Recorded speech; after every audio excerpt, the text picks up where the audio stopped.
the last couple of days, but for the record, tell me your name and then the title of the company. My name is Chad Garcia. I'm with After Dark Paranormal Research. Okay, spell your name so I get it right. ChadGarcia. Okay. Well, why come here to Jamestown? It was interesting you asked that question because my brother, who lives right next door, had reported seeing some of the lights go on off this museum or this opera house, and had residents telling different stories about, oh, we see things in the window, we hear things, we have all these claims that someone hung himself in here. And so I said, well, that's kind of interesting. So let me contact Opera House and see if maybe you'd be interested in us coming out and doing an investigation out here and see if the claims are valid. Well, when I did contact Opera House, they did say that there was some valid claims. No hanging took place here, but there was a murder in 1912. And after talking to them, they said, you know, we had some issues with hearing noises throughout the place, so people feeling dread, uncomfortable. And I said, well, would you be interested in us coming out and looking at this and maybe taking a closer look at it, see if some of the claims the residents are giving us as well as what you're telling me are valid? And they agreed to do so.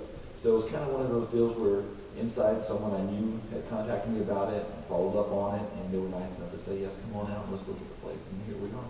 What will you be able to determine? What will you do out here, and then what will you be able to determine from what you do out here? What we do is we come in with an open mind. We're not going to come in with any pre-notions that there is something going on out here. We're going to come set up our equipment, infrared cameras. We have audio, visual, night vision, and we're going to watch and look at the areas that some of the claims are here in the stage, down in the basement area as well, and we're going to set up our equipment, do some EVP sessions, and try to see if we can capture some of the claims that people are making, with no guarantee that we're going to come up with anything. We have an open mind, like I said, and we're going to go out and look and see, and then we're going to disclose to them after it's all said and done what we found. And what happens if you do find something? I mean, do you have like a seance? I mean, people are going to say, you were trying to scare the ghost out, or you just want to know what's here? No, we just want to know what some of the claims are. So if we do come across some evidence, we'll review the evidence and share the evidence with the Opera House and let them see what we come across, and then we'll kind of go from there.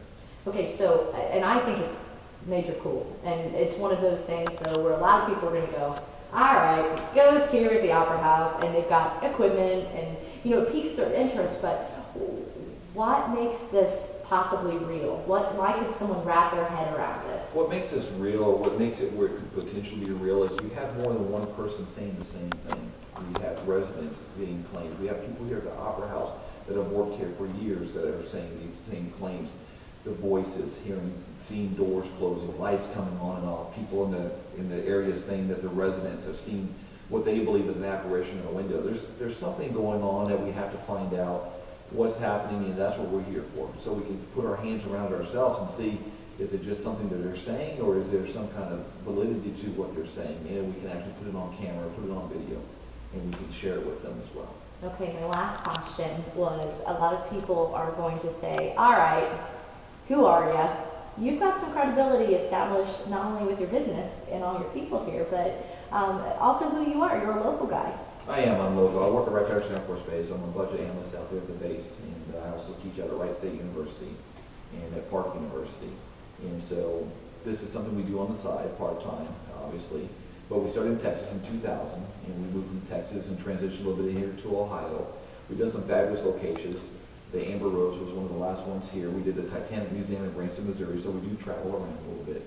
But it's interesting because we work with the people we have here are normal people every day, folks, and you know, when we bring them in, we interview them to see what kind of mindset they have, and if they have an open mind, if they're just, you know, they come out and say, oh, no, I believe in ghosts, and, you know, and they start coming up with all these crazy things where we're like, okay, well, maybe you won't make the cut. And then we bring them in, and so one of our newest investigators is Ashley over here, just kind of hiding in the back, and she's in training right now, and she brings a lot of experience to the table, a lot of background, a lot of desire to want to learn, but she doesn't have that training yet. So we'll take people like that and just kind of show them the ropes a little bit, bring them in and let them experience it for themselves, which always works out. So do you believe, and if you do, then why should everyone else? What I believe is this. I believe that activity does happen out there. There are paranormal activity, things that are unexplained. Has there been an actual proven 100% case? This is a ghost 100%. I have not seen 100% there is something out there. But what you haven't proven to me is there's not. When you can prove to me 100% there's not a ghost out there, then maybe I'll believe it. But nobody can do that at this point. So that's where we're at. That's our focus. Perfect. Is tomorrow any more special, being Halloween, than any other night of the year? Tomorrow being Halloween is going to be a little bit more special, I guess, because people's excitement about Halloween itself. Is it going to make any difference here? I'm not going to say 100% that it would or wouldn't make a difference here. It's just going to be interesting because people's mindsets are going to be a little bit more hyped and stuff. It's Halloween. You know, we do keep an open mind. I can't guarantee you that we're going to come out here and show you anything, you know, when we leave. And that's one of the things, you know, we tell them up front, don't be upset when we come out and we don't find anything, because it doesn't mean that there's nothing here. It just means that we didn't capture it.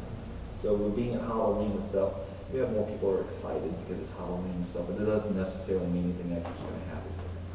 And you guys will be in here tomorrow from one time to one time, and it's not open to the public, but people will if they're coming by. Absolutely. Driving by is okay, but not coming inside the location, because